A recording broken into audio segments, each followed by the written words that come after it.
Hi guys, it is Dani'i and welcome to this update video. I trust and hope you're doing really great. Now we're going to be looking at what is going on in the vicinity of the Caribbean, and it also looks as though the tropics will be coming to life very soon. Nothing guaranteed as of yet, I'll say that straight away, but some trends which we tend to start looking for are starting to pop up regarding the potential of seeing development. So right now though, in the vicinity of Florida, the Bahamas, and even parts of the Northern Caribbean, there's been a bit of a surge in shower and thunderstorm activity. Even in sections of Central America, it's been active with some rain as well, but things have been mostly dry and quiet for the Lesser Antilles, Virgin Islands, much of Puerto Rico, Jamaica, and even the Cayman Islands this afternoon. And as we take a look at the surface chart here, we can see the different features. So there is a trough just to the north of the Eastern Caribbean that is represented by the broken orange line, and that's an elongated area of low pressure. So that helps out to fuel some of the showers and thunderstorms that we observe. A tropical wave is also in the Western Caribbean headed towards Central America, so that's definitely helping out with some rain over there. And then there are two more tropical waves out in the tropical Atlantic. And over the next couple of days, as a new one emerges from Africa, that may be the one to watch as we head into next week with the potential of seeing some developments. So we're going to look at that momentarily based on what the models are showing. First, let's go on to the rainfall forecast. So more color means more rain, and we can see within the same general areas already experiencing that little surge in rainfall activity. That's going to be continuing. So for much of Florida, the Bahamas, Turks and Caicos, even in sections of Cuba and Hispaniola, there could be some additional periods of heavy downpours. Not going to be as much rain for the Cayman Islands and Jamaica, but there could be some showers around in a few spots. A bit of action may kick up in sections of Puerto Rico, especially in the west. But as for the Virgin Islands and through much of the Lesser Antilles, we're not really seeing much color, meaning that things are likely to be on the much drier side.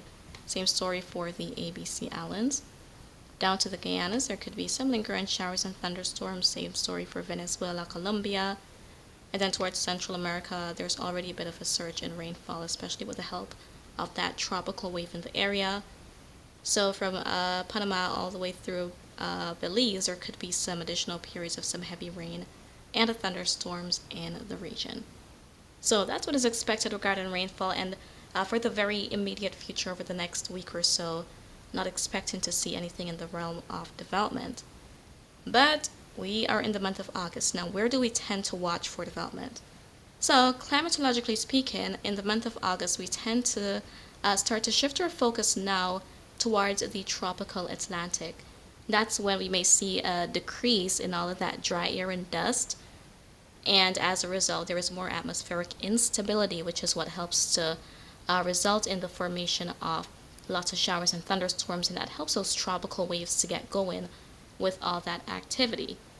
And with other conditions being favorable, such as weak upper level winds, because those stronger upper level winds, they pretty much help to rip up the systems as they develop. So when those upper level winds are weaker and sea surface temperatures are warm, which is pretty much dominant across the Atlantic right now, and there's lots of moisture to help to fuel the system, that's typically what helps to allow for development to take place. So in the month of August, we tend to pay more attention to the tropical waves coming off of Africa, and areas such as the Eastern Caribbean, Northern Caribbean, Bahamas, and even potentially the coast of the US, the East Coast, could be at risk. And then even as we look towards the Gulf, we tend to see development as well coming from those same tropical waves. But then eventually, as we head into September, that's when we tend to observe the most in terms of development. Now, in terms of what the models show, as we take a look at the different Euro members, so this is the ensemble over the next 10 days or so. And the more of these little L's we see, that's representing an airflow pressure that may form. We're seeing a cluster of that here. This is through around Saturday the 14th. So we're seeing a cluster here of members showing the potential that, hey, we could see an airflow pressure form, likely from the next tropical wave to emerge from the African coast. And even as we take a look at what the GFS has to show for the ensemble members, we're seeing something very much similar. We don't have a very high concentration, and for the most part they're not showing anything very strong, but it's nonetheless something to take note of. So we'll see what eventually happens. As I said, nothing is set, nothing is going on at the moment, but the hints are starting to pop up in terms of seeing potential development. So of course guys, I'll be keeping you posted. Just wanted to give you a quick heads up in terms of what we may see happen over the next several days. But for right now, it's just that rain surge which is affecting sections of the Northern Caribbean and surrounding areas. So that's it for today, and I trust and hope you found this video to be informative. If you have any questions though, you can feel free to drop them in the comments. I'll get to you when I can. And remember to always be weatherwise.